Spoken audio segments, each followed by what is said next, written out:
Recording in progress. Turn my mic off, so you shouldn't hear me.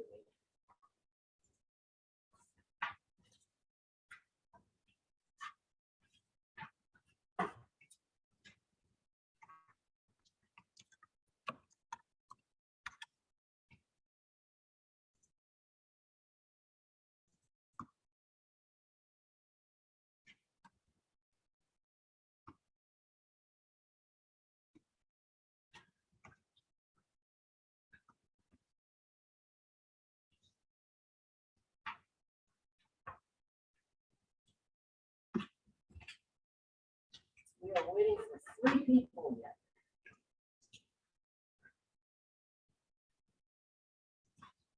Someone's not being quiet.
Yes, he's quite excited about having another meeting to go to this week.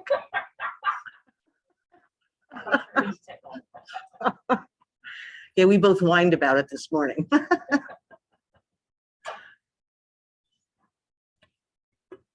Well, good evening, Jeremy.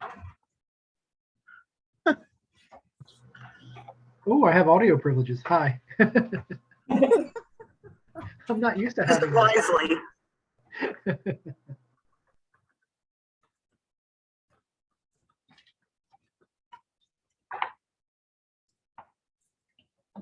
Receivers on the microphone, I just can't turn it off, so.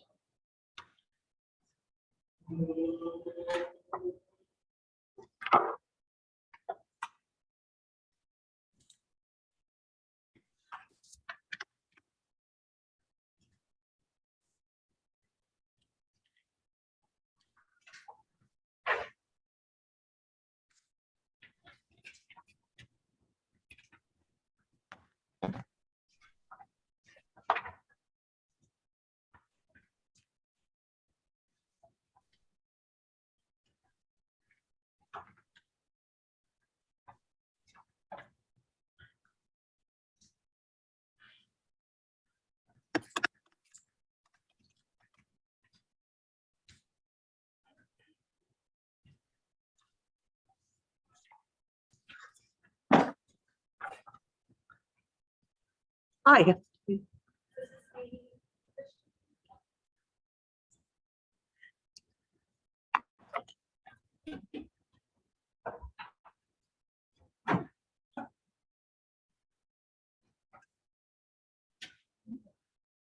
are you? Doing well. Michael, very nice to meet you. Thanks for coming this evening. And, two, was there anybody else downstairs that you saw? Yeah. Okay.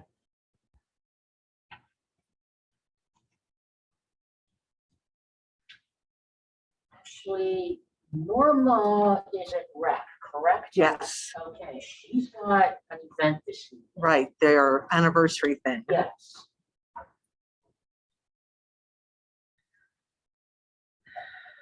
And I don't see Hector on Zoom. There was one person, and I believe it might have been him, who said they preferred virtual meetings versus in person. Yeah, that I think was him. Okay.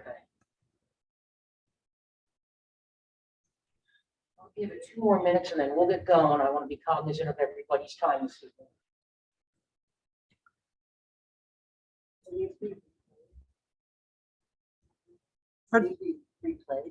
Yeah. Yeah, BCTV can't do it live tonight because of the conflict with zoning. So I'm recording it, and then when I get the cloud, I'll forward it to them, and then they'll replay it.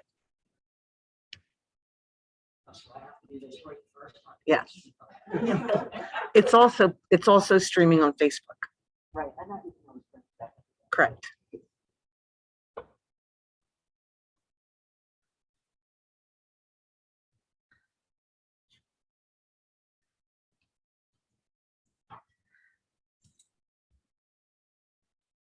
If I talk into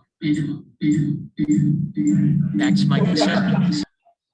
I don't want to do that. No, I was testing that on purpose. I want to make sure I'm not talking over myself. If I speak like this, is it being picked up, Linda? Over Zoom? It should be, because I don't know. It should be.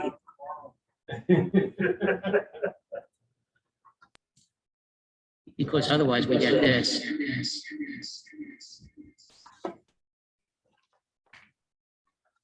I'm guessing that if I can hear you clearly, this microphone's up there. Okay, I just want to make sure that the Zoom folks can hear me as well. Jeremy, how about you? Can you hear me?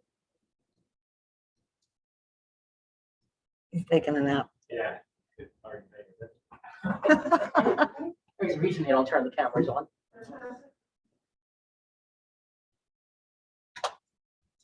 All right, I'm gonna get rolling. Linda, I'm gonna start sharing.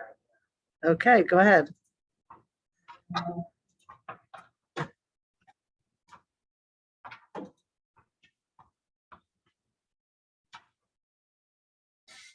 There we go.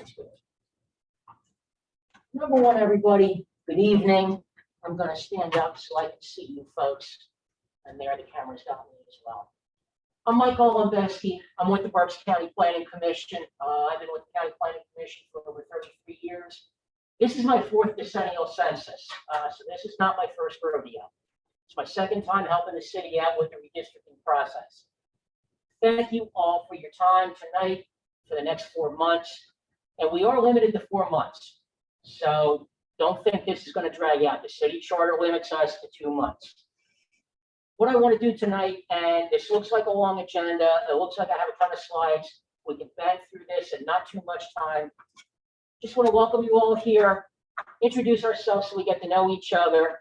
Going to talk about the charter for a couple seconds, what exactly we're doing here, why we're here, and what we have to do. Talk about what we've done in the past. As I said, this is my 2nd effort helping the city out with redistricting.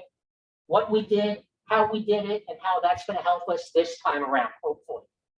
I'll talk about some of the census data that we're going to be using, because basically that's what this is predicated on, is we finally have some results from the 2020 census, and that's what we're going to be using in this process, and how those results will guide us in what we're doing. Talk about what we have to do and when we have to have it done by, and then we're just going to throw it open.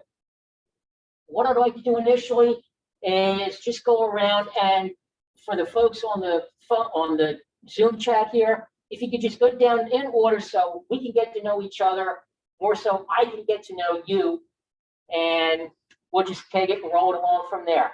So, Lori. I'll start. My name is Laura Bellman. I'm the at-large representative.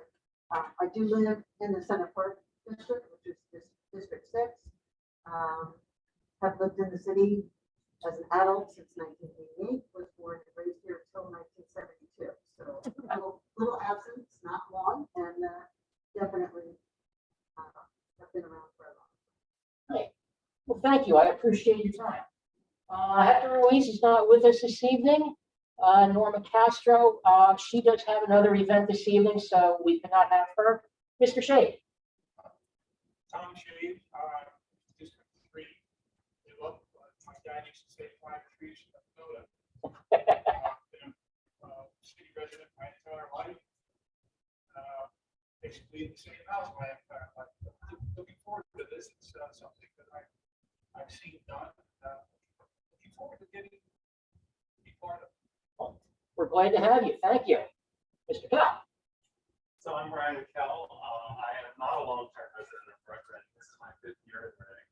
However, my wife went to school here as a college student. She grew up in the Preston area, so I sort of am a little bit connected to it. But, happy to serve here. I currently work as a college professor at Albright in computer science. And I guess that's all that I have to say. Well, we appreciate your time this evening. Thank you very much. Pam. I'm Pam Josie. I'm from District 5. I live in the little hamlet of Riverdale, as we call it. Nobody knows where we are, which is great to an extent. But I've been in the city since '66. Graduated from Reading High. I worked in City Hall with Kaczynski. Boo-boo Lumberjack was a scream. You're dating yourself. It is what it is. So anyway, and I've been on a couple of committees for the city. So I'm retired naturally. And that's about it. So how do I pronounce your last name? Chan Josie. Chan Josie. Thank you. Dara. Hi, good evening. My name is Ladara Defendant. I'm a living native of the Readingtown now. And I'm in District 6. I am the founder of a nonprofit called Reading. Violence. And I'm happy to be here, be a part of this conversation. I look forward to bring what I learned today. That that's my community to everything down on what's going on in the city. I think that is a point for Brown. Process. We are exceptionally excited to have you here. Thank you very much. Mr. Olson, sir. Good evening. Hi, my name is Lee Olson. I am a born and raised Readingite. Left Reading to seek my fortune, but back here in 1971. City. I have an architectural firm. I'm here representing the City Planning Commission. I'm here to give service and help to commission. Thank you very much. Thank you, Lee. If there's a commission, committee, or board in this city, I think Lee's on it. And Wayne. I'm Wayne Mueller. I'm currently the chairman of the planning commission. For 17 years. And, this is actually my second redistricting committee. I did 10 years ago. And thought it was so fascinating that I asked them to join us on this.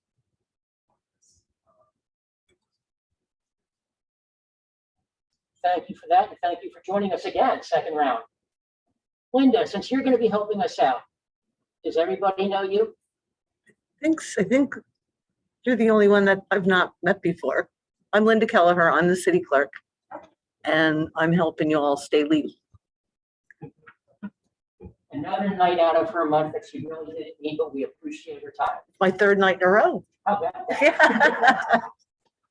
And myself, I'm actually a resident of District 4 myself. I've been up there it was 30 years last month. In fact, my wife and I bought our first house up there. We raised our daughter up there. She's now a senior in Auburn College, majoring in psychology. My wife was born and raised on South 19th Street, graduated from Central Catholic. I came in from the suburbs. I was born out in Laureldale, but raised in Spring Township, graduated from Wilson, but like I said, I've been here for 30 years. So, and my second go around with redistricting. Why are we here? The charter says we have to be. Long and short is within 60 days of receipt of the new census information, which actually came out August 12th. So we're about 2-3 weeks behind. The charter says that this committee must be formed to look at redistricting. All the appointments, all of you, not me, but all of you, are all voting members. And you can see the makeup here, one from each individual district, Lori at large by council president, and 2 from the planning commission. We have 2 very simple things that we are here to do. Review and compare the old census numbers with the new census numbers, to see if the current council configurations are good or should they be amended. And then our second charge is to prepare our recommendations and present that proposal or proposals to council. We have 120 days to get it done. So this, as I said earlier, this is not a long-term charge. What those proposals need to look at is pretty much 3 main things. The neighborhoods. Are they continuous? Are they similar? Or are they different? And how do those boundaries affect them? We want to support the principle of electing representatives that represent the community. If we're splitting neighborhoods and we have 2 representatives for the same neighborhood, sometimes it works, sometimes it doesn't. Berks County with 4 federal legislators, that doesn't always work in our favor. And then also we have to consider the federal redistricting laws. Once we're done, we get this to council within 120 days. Once they have it in their hands, they have 45 days to schedule a public hearing. After which they must immediately act on that proposal based on the results of that public hearing. The original districts that we worked with 10 years ago, you can actually see on the map over there on the left, were drawn from in the original charter in 2002. The current districts, which you can see on the right and in the map that I handed you, were redrawn actually at this time 10 years ago, and they were adopted by the council in January of 2012. We did retain the 6 original districts. We made some minor changes toward the, I would say, the inside of the city. But we retained the majority of the districts the way they were originally laid out. How did we do it? We obviously looked at the 2010 census. The file you're going to hear me refer to is what's known as the PL 94-171 file. That's the government name for saying it's the legislative redistricting file. This is the one this is the first release from the census at the most detailed geography available, the block level, that is used by states to redraw their legislative districts. It is also what we are using here, doing what we are going to do. We reviewed those populations against a citywide average. Total city population divided by 6, simple math. And then once we got that, we saw how the 6 districts laid out as far as their total populations. And then I went in, actually it was myself and another gentleman. We both did our own attempts at just manually moving precincts around to see where the populations worked out the best. We tried to maintain the existing boundaries as much as we could. We weren't looking for whole-scale shifts. We really didn't want to do that. Tried to use natural breaks that were already there. The railroad, which splits the city in half north and south. The river, major roadways. Trying to use those as much as we could. And per the charter, tried to maintain neighborhood contiguity as much as we could. We did not want to split neighborhoods if we didn't have to.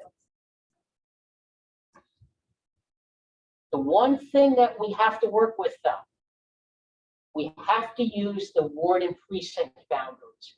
We cannot split those. We can't go block by block by block. We have to stick with those ward and precinct boundaries. So that adds a couple challenges to how we do this. What we did was we looked at the total population for each district. And I say total population because this census file that comes out gives us 2 sets of numbers. One for the total population and one for the voting age population, 18 and over.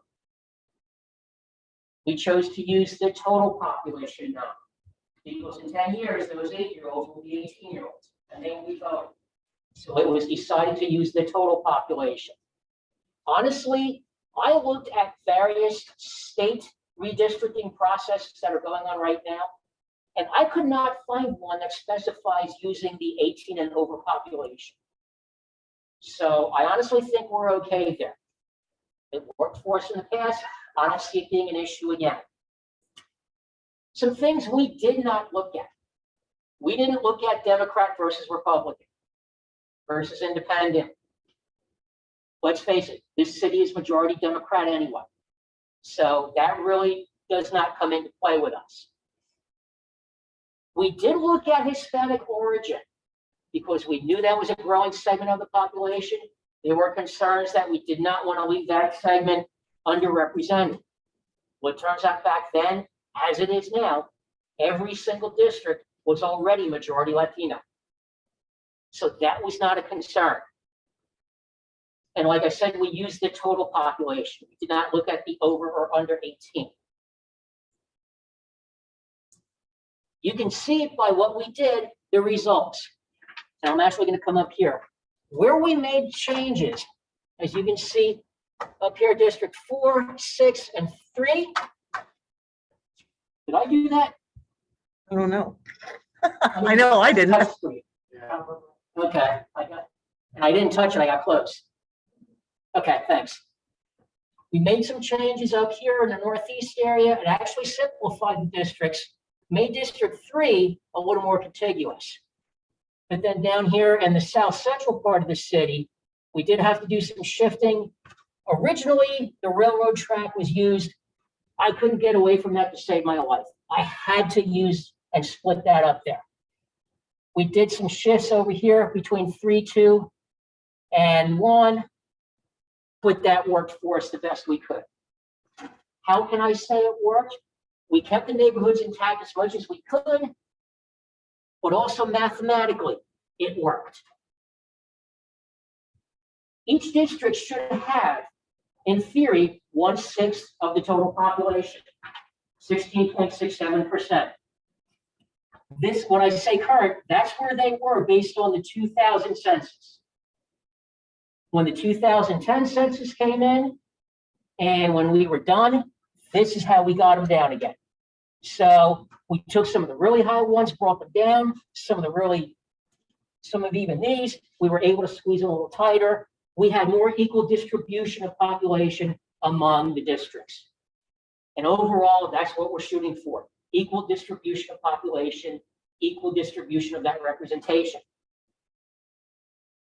So what does that mean for us going forward? Same concepts. We take 2012 or the 2020 populations, which I sent to everybody in a spreadsheet last Friday, review them against the current districts and the new populations, and then we attempt to move those precincts around, try to shift the boundaries. Now, that all being said, we've got probably 4 potential ways we could go. Number 1, we could decide to do nothing. Everything's good, we like it the way it is, we don't want to make shifts, and that's all. We could make minimal changes to try and maintain the current boundaries like we did 10 years ago to the greatest extent while still attempting that mathematical equality. We could say, throw it out the window and start from scratch, which is really not something I would recommend. And I'm already seeing a lot of squinting eyes out there. That's not something I think we want to try. Whether it's major, massive extensive changes or just literally starting from scratch. The last 2 are not options I would really like to consider, but this is your commission. I'm the staff person. I do what you tell me to do. I went back to those original charts and I did that again. 15,800 people is the average right now based on our 2020 population. Average population per district. Right now, you can see where we fall. Each of those districts falls based on that average. The graph on the right here, this is that percent departure. Remember, I spoke about that earlier. 16.67%. The blues are what we finished out with in 2010. The red is where they same districts stand right now.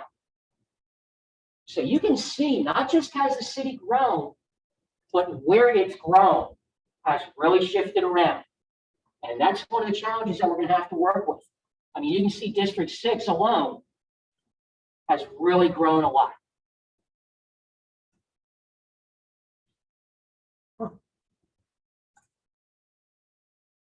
I just want to go over a couple of slides just to get you familiar with this census data that we're talking about. This particular file that came out, it's very limited in scope. It gets down to the smallest level of geography there is, but to do that, it only gives us limited information, total persons, how many people live there. It breaks it down by race and Hispanic origin. That alone, there are over 50 categories because it allows multiple iterations of all the racial categories and combinations by Hispanic or not Hispanic. So that alone is a crazy set of numbers. The same set of numbers for the voting age population, 18 and over. For the first time, this file actually gave us group quarters population, prisons, nursing homes, dormitories. It's never released with this file before. I don't think we'll be using it in our deliberations, but it's there if we need to. And then also just total housing units and whether they're occupied or vacant. That's it. That's all that comes out of this particular file. Like I said, this is available at the lowest level of geography there is. And this is the only file that you're going to get for the next 10 years down to the block level. Block groups and tracts, those are statistical areas that the Census Bureau uses. Of course, all the way up to the nation, congressional districts, and wards and precincts. I've got that highlighted because that's what we're going to be using. You see the trends for both the county and the city. I've pulled these from another presentation that I've done. The city, actually in the 1930, the city hit its highest population of over 111,000 people. It was declining down to 1980. I'm sorry, 1990, 78,380. After 90, started going up again.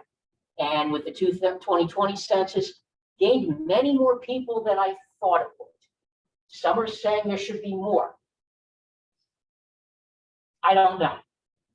2020 census in the age of COVID, let's face it, there were issues. Race and Hispanic origin, and it would be that set of numbers at the bottom there. The city is 69% Latino. That is huge. So when I say each district is a majority Latino, yes, it is. I've already looked at that. But what else is interesting is you look at the decline in folks that look like me. Some would attribute that to white flight. Some would attribute that to aging population and the fact that the older folks are dying off. Some would attribute that to here. Starting in the 2000 census, you could check more than one race category, or you could just say some other race. And you can see two or more races from 2010 to 20 triple. Some other race from 30 up to 38%. So allowing people to realize they've got a lot of diversity in their background is now pulling away from the Caucasian numbers. And just another way of looking at the Latino growth, both in the county and in the city.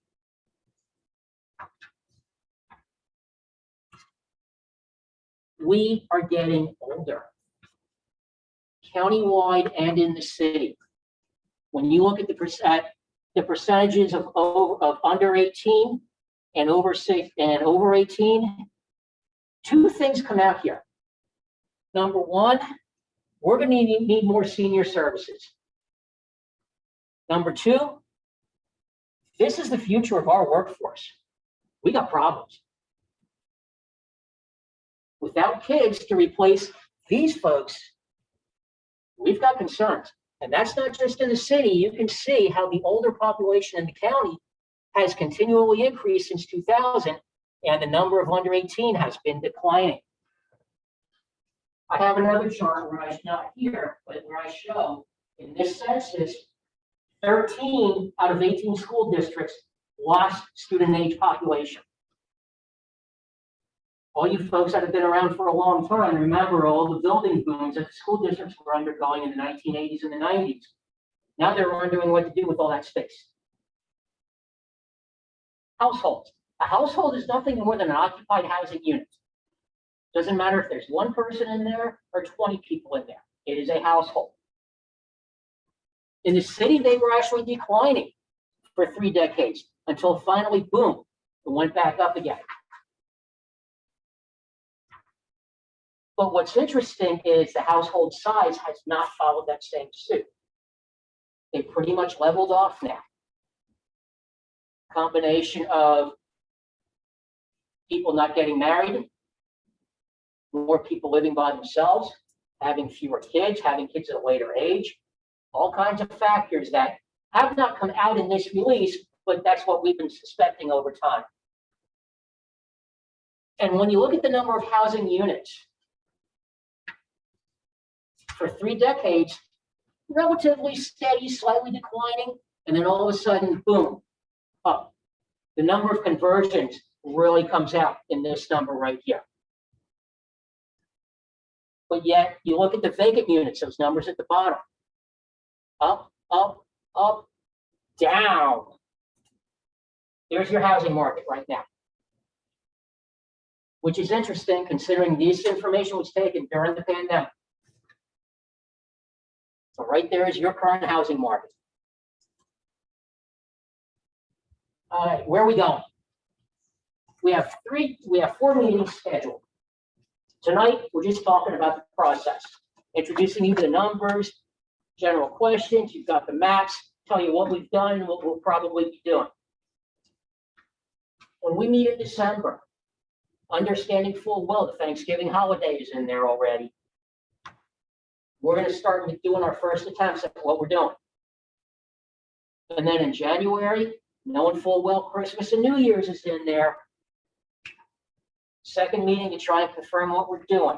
So that hopefully by the time we meet in February, assuming snowstorms don't hit us, we'll be ready to present something to council. The resolution that appointed all of you to this commission actually expires March 1st. So even though we have a meeting scheduled for February 9th, if for some reason we're not ready, we have until March 1st to get something to council. And that March 1st is based on 120 days from the time this commission was appointed, which was November 1st.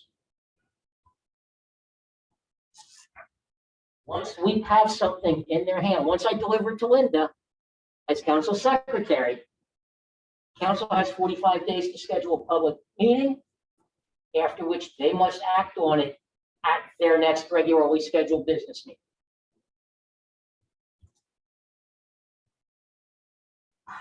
I'm done talking. Now for you folks, Linda, did I say anything out of turn? No, Okay, I'm right on. now I'm going to simplify. I do have a question. Yes. So I kind of understood a lot of this before you presented this. And the only thing that keeps sticking in my mind is wards and precincts stay the same no matter what. Do those ever change? And if they change, where does that come from? There have been changes. There have been some consolidations. Yeah. Between 2010 and 2020. Who decides that? And when does it happen? I know the county board of or the county election services office has something to do with that. To be honest with you, I don't know the process. And I'm going to defer that one to Linda to see if she can help me out. Say that again. Ward and precinct changes. Where do they come from? Here. When would they come? And They- is there any chance that those, you don't understand my question, where if we have to draw lines based on wards and precincts, and the county election services decides that those are going to be consolidated or changed, when do they do that? And shouldn't we know that up front? That's a question I'll have to look into. That's Yeah. kind of major. Yeah, I know they don't typically do that too close to elections.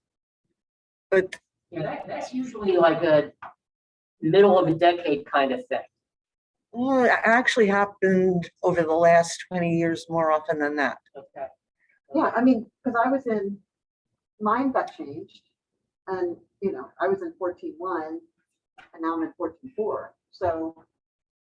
Yeah, if you look at the original, there are a ton of changes between then and now. And especially considering the issue with all election boards everywhere, there may be consolidation happening, we need to know about it, I would think. What I would find interesting is the issue of consolidation, knowing full well that the city has added of over 7,000 people. But that's not voting age necessarily, Correct. I mean, based on. Correct. data. But you still bring up about a point. Who makes changes, when are they made, and how are they made? I'd like to know. Absolutely.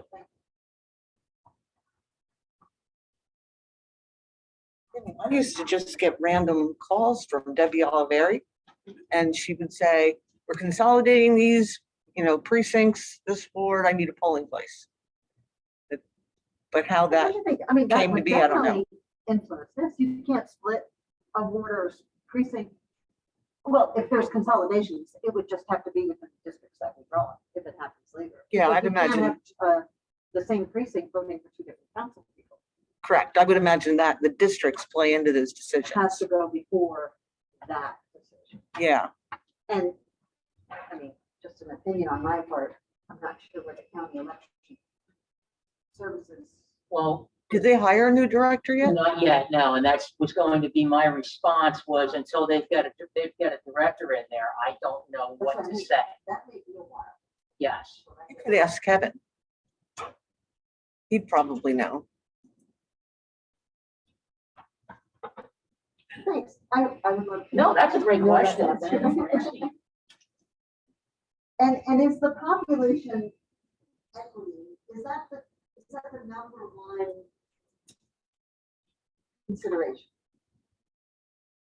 I mean, obviously, looking at what you were saying, but you didn't achieve it before. You're not going to achieve it 100%. You can't, especially when you're using geographies of this size. If we could get down to a block level, we probably could. If the best we can do is precincts, you're not going to get So that. it's an consideration, it's not the only consideration, it's not necessarily the top. I would say the whole purpose of redistricting is that equal representation. Each representative represents approximately the same number of people. So I would say, yes, mathematically is our number one reason. We want to try to maintain that parity between district population. Now, that being said, as we said earlier, and as stated in the charter, it is not the only factor we look at. We do want to keep neighborhoods intact. We do want to look at quality of life issues and keep them similar. I mean, if we have areas where we've got pockets of, for example, pockets of certain demographic groups, we don't want to split them up. We'd like to keep them together. Or you may decide you want to split them up, so they may have two representatives representing that culture instead of just one. Again, these are some things we're going to look at. But the mathematical parity is the overriding reason that we're sitting here this evening.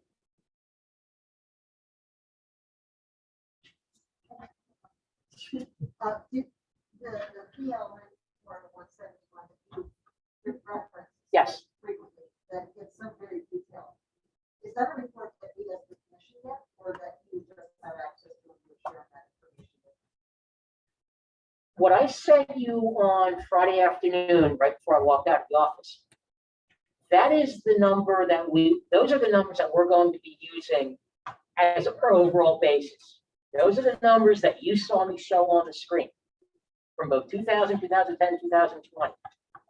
The overall file is an access database that is a couple gig, even just for Berks County, it is a couple gig in size.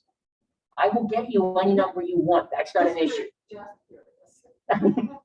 I mean, if you'd like more detail as far as the total population under 18, you want, you'd like to see the Hispanic, non-Hispanic by each ward district. I mean, anything you want, I will be happy to get. That's not a problem. The housing unit information is available at that level. Be happy to get it for you. That's helpful since we have a limited number of meetings. If we ask you for that information to bring to a meeting before the meeting, so that we can have, like, we should communicate via email. If we have things that we'd like to maybe, because the idea of you can't achieve that population target, knowing what is under 18 over. Okay. That kind of thing. But I'm not saying do it, I'm just saying, if that's something that we think would help us. I can pull anything from that access database and throw it into a spreadsheet. My question to you is everybody comfortable using a spreadsheet on a computer, or do you need paper in front of you? I like paper, but I do my own thing. Okay. You know, I print things. Yeah. So, Wayne? No, it's not a problem because we receive everything digitally. Planning commission, if we need something, we print it out ourselves. Right. Darren? I prefer. You like paper? Okay. Paper? Okay. I mean, it's not an issue, because honestly, when you get down to it, the number of wards and precincts in the city is not that large. It's an 8.5 by 14 sheet that I can get it onto. You know, it's the number of columns and what we're including. But if you want it on paper, paper's not an issue. What I will do is I will send it digitally to everybody, but I will also make sure I have paper copies for meetings. And if you want to reach me, you know, email is fine. You can actually pick up a phone and call. I'm old school enough. I understand what using a phone is. So that's not an issue. I mean, feel free. I am staff to you. I'm guiding this process, but you are running this process. This is your process. You tell me what you need from me.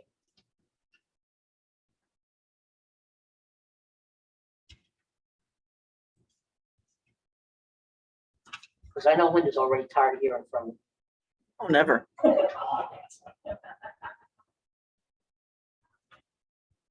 on the spreadsheet you did share with us, there's a column that I didn't see it labeled. There's like these. I sent that out very quickly as I was getting ready to walk out the office on out the door on Friday, and I realized that I did not label that column. What those are the total populations for each district. Yes. Thank you. Those are the numbers that are actually bar graph. Correct. Correct. Sure. It matches up with that. Correct. What I've actually done, and I have that here. Let me share. Get that up. Yes, much better. Come on.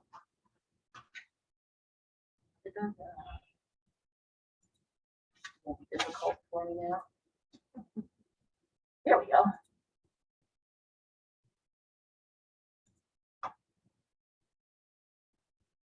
There, I cleaned it up for you. When we get the information from the Bureau, the way the number of fields that they have, the way they label columns, there's a reason it's in an access database. And if you're old enough, you know nobody uses access databases anymore. But that's the only way I can get to this. The file is so big. I basically broke it down, much more simpler, easier to use. But right now, precinct total population is what I use to make all of those bar graphs up there. I went in and I manually added which council district is which ward precinct, and then all I did was sort it on those and add up to give you a total population for each district. That's all I did there. So the sheet that you have is the uncleaned up version of this.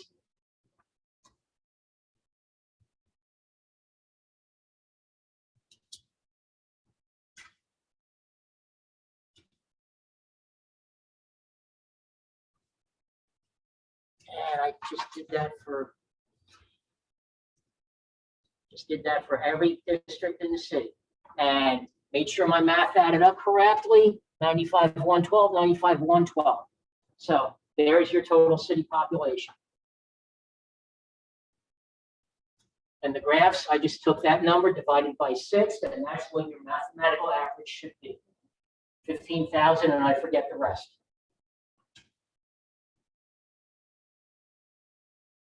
And I will get this out to everybody so you don't have to keep those unwieldy spreadsheets that you have there.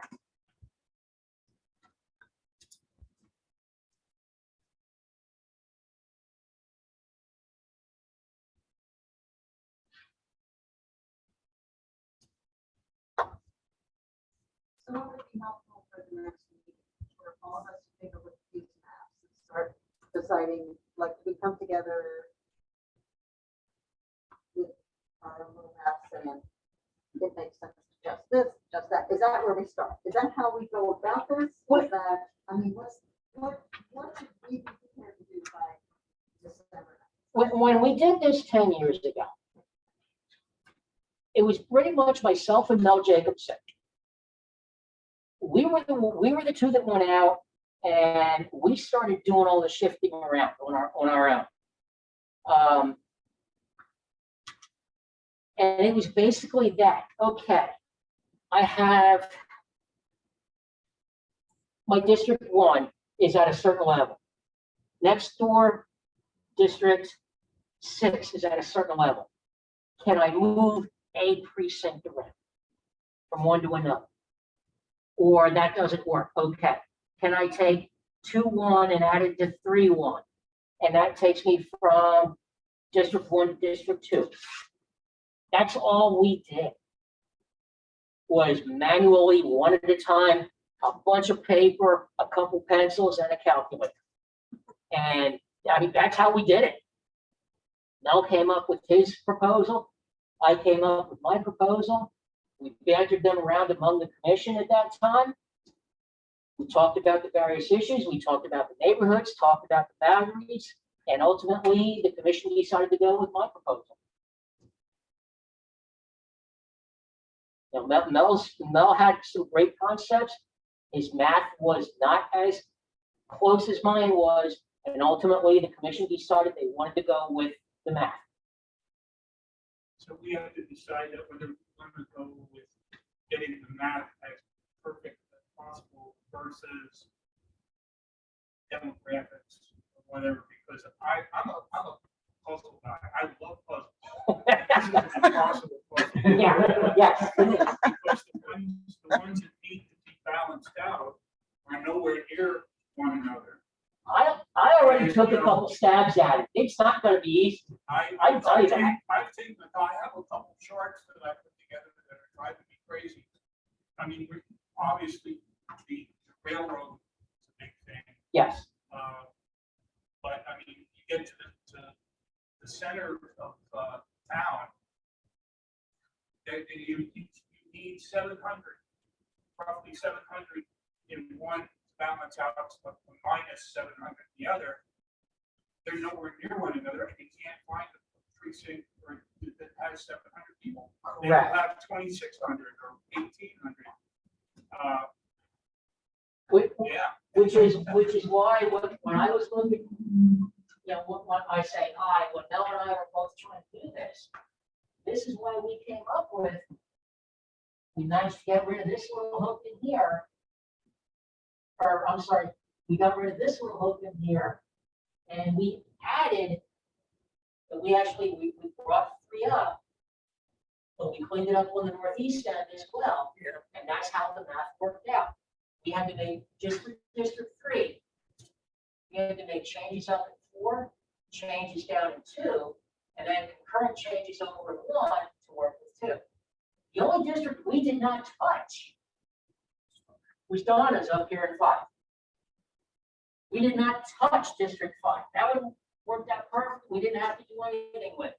And even here in 6, we did 2 things. We brought it down south of Penn, whereas here it stopped at Penn. And we also had to make up for this year. We actually got rid of a piece that was over on the east side of railroad tracks. This took me 2 weeks of every day with a big map on the drawing table, just take the map and the calculator. Was the east to west. Railroad, it's about equal population on either side of the railroad. Correct. But divided up, it's a bigger area on the west side, divided up the east side. Seems to be the hang up. Right. The more dense population. And for as much as I tried south of Penn to keep using the railroad, which was original from 2000, I just could not do it. This was how the math ended up working out.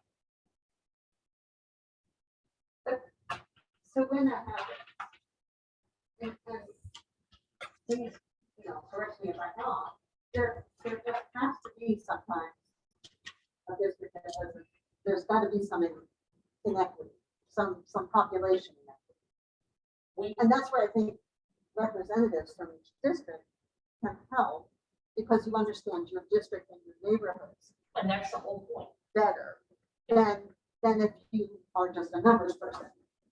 Well, that's why you all are here. You know your district.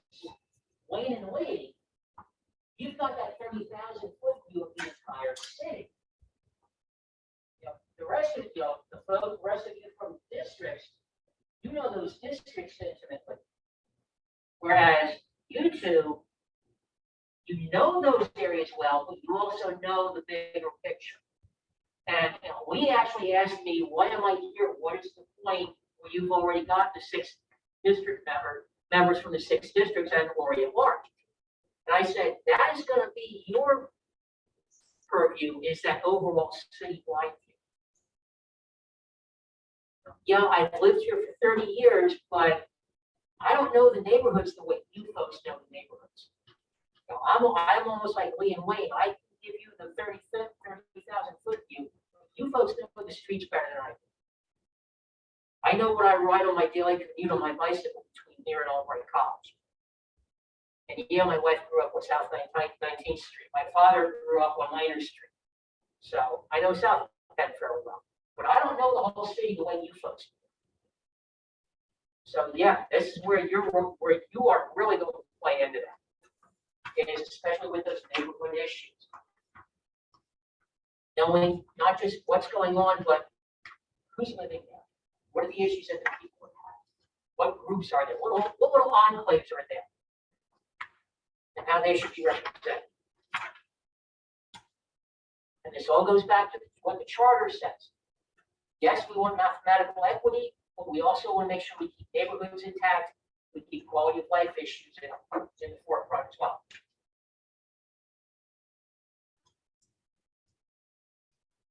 I can tell you folks are going to be a lot more involved than it was 10 years ago.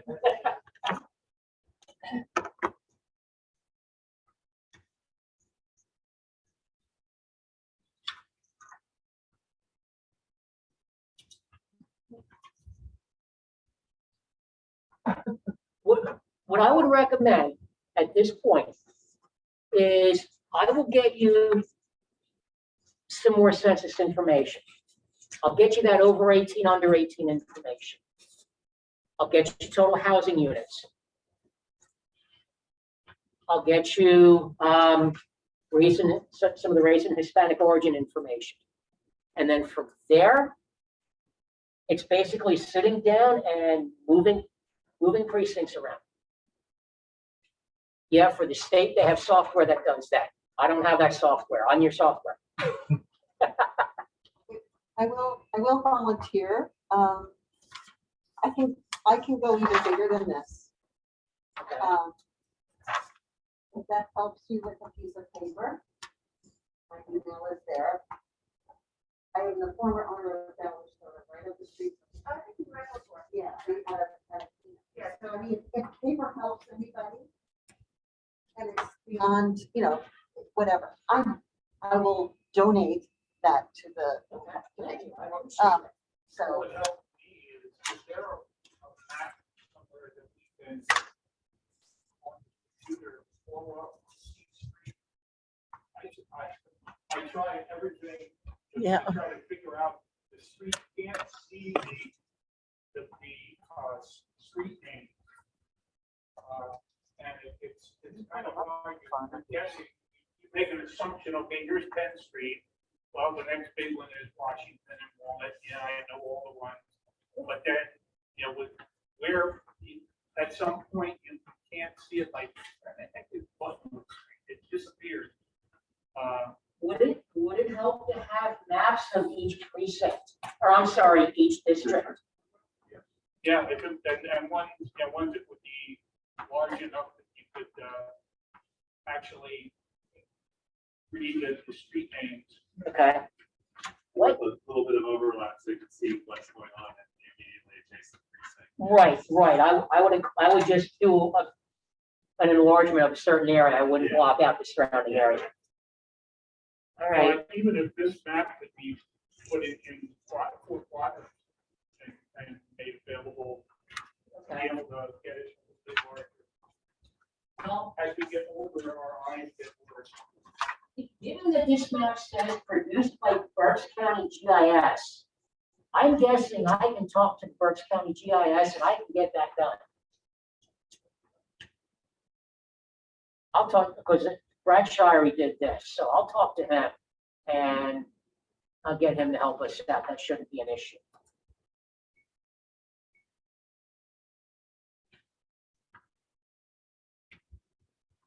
And what size piece of paper do you prefer?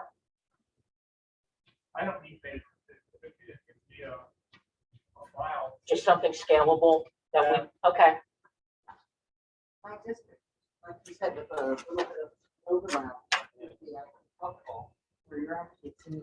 okay. I'll talk to Brad. I'm not in the office tomorrow for the holiday and I took Friday off to make it a long weekend. But I'll talk to Brad on Monday and I'll see what we can get for you. That way we can have both paper copies and something usable, scalable on a computer. I will get you the demographic information.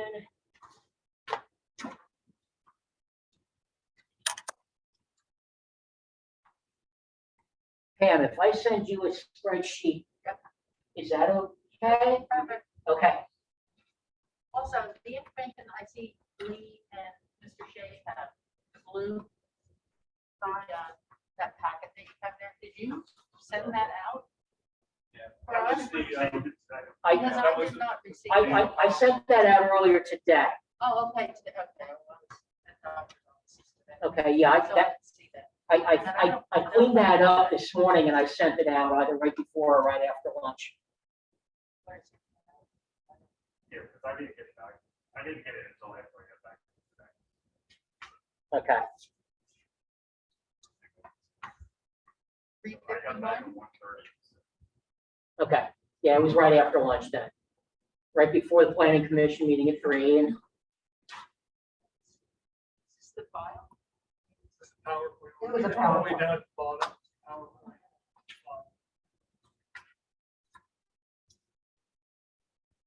That's the last one I have.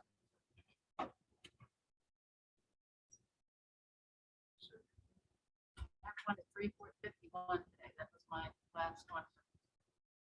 all right, did it go out that late? I apologize. Oh, I don't know. Okay. It was earlier. I don't have it then. I say 3:51, I was still on a county planning commission meeting. That's what my phone, 3:51, Okay, and that's not the file. That went out around, Did it go around the new? yeah, it was, I think there were some replies to it, so that might, it show up different in your inbox. It'll sort it by the time. the replies.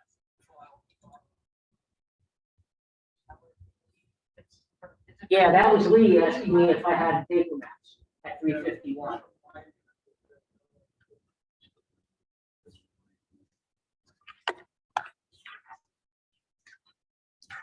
No, I have, 10, 13, 10:29 and 3:51. I don't have the one for 12. And I unfortunately can't get into my work email That's from okay. here. You can just send it to me. Then I have to paperwork and print it out. Our computer broke. I mean, our,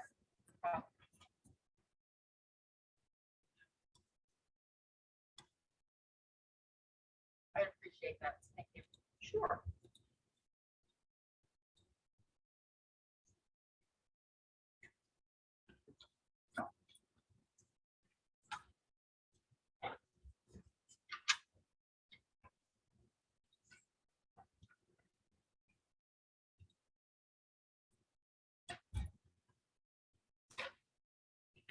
Oh, look at that. That clock changed, but that one didn't.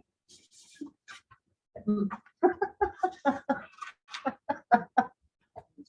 more-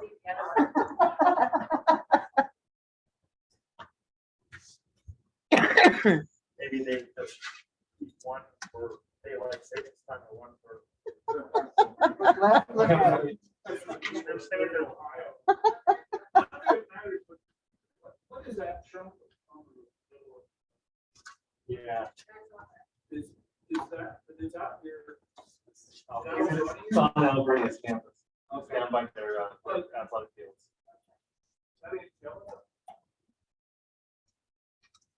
There's nobody living in it. It's just athletic fields.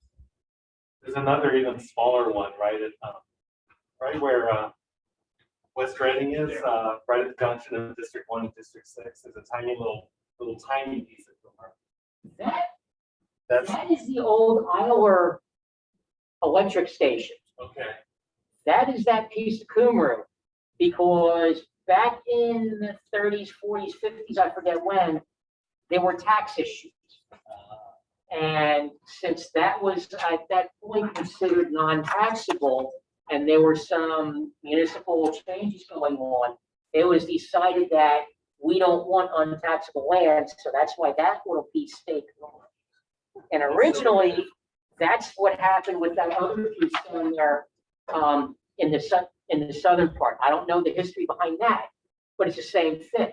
When there were some municipal consolidations and changes going on, it was over taxable land or non-taxable land. It's kind of crazy. And that little one, the little one you said was the electrical station. That's where the river trail goes through. Yes. There's that unpleasantness on there. Yes. And it was like the weirdest thing because the police that were covering it were the ones from Kumru Township. from Kumru. Yes. So it's just this weird.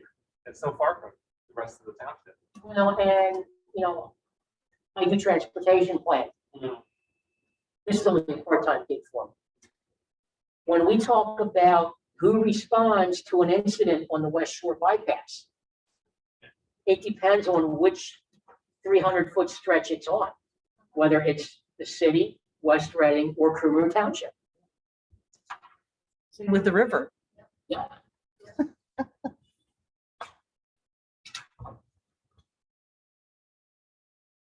All right, does anybody have anything else? What I will do in the meantime, I'm not in the office after now until Monday. First thing Monday, I will get this information out to you folks, and that includes census information, some mapping that is both readable on paper and on the computer and also scalable. I'm gonna have to work with Brad. I don't know how long that will take. That may take him a little while. And in the meantime, if there's anything else you folks need, I am your staff member. Feel free to reach out to me. The one thing, I know I've said it in a couple emails, the way the county IT policies are, if I'm not in the office, I cannot access email. So once I walk in, this is the office laptop. This is not my laptop. Once I walk out the door for the day, I have no access to anything. Even when you're counting them? It has to be on by VPN. Oh, yeah. And this is, when I say the office, I mean Yeah. 15 different people use this. Right. So this doesn't go home with me. I do not have a county issued laptop. Well, the deal is, those that have them, when they close us for snow days, if you have a laptop at home, you're expected to put in your 8 hours worth of work. instead of shoveling still like you should be. Do you want me to check with Kevin Barnhart about the changes in the precincts? If you're willing to do that, that would be great. Thank you. Yeah, I will talk. Okay. Yeah, that would be good.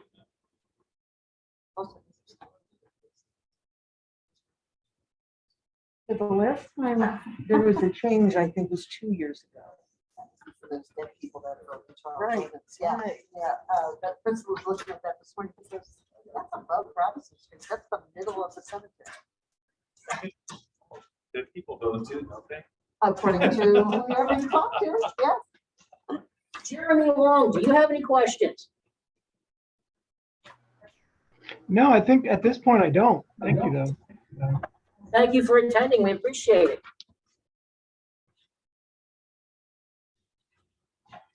If anybody has nothing else for the good of the order, I appreciate your time this evening. Thank you so much, and the time you're going to be putting in. As we get this information, I'll get it out to you. When I hear from Linda, after she calls the cabin, I'll get that out to you. In the meantime, enjoy your Veterans Day. And I guess I'll see you after Thanksgiving, so have a safe and happy Thanksgiving. Thank you all. I appreciate it. Linda, thank you for your time. Sure.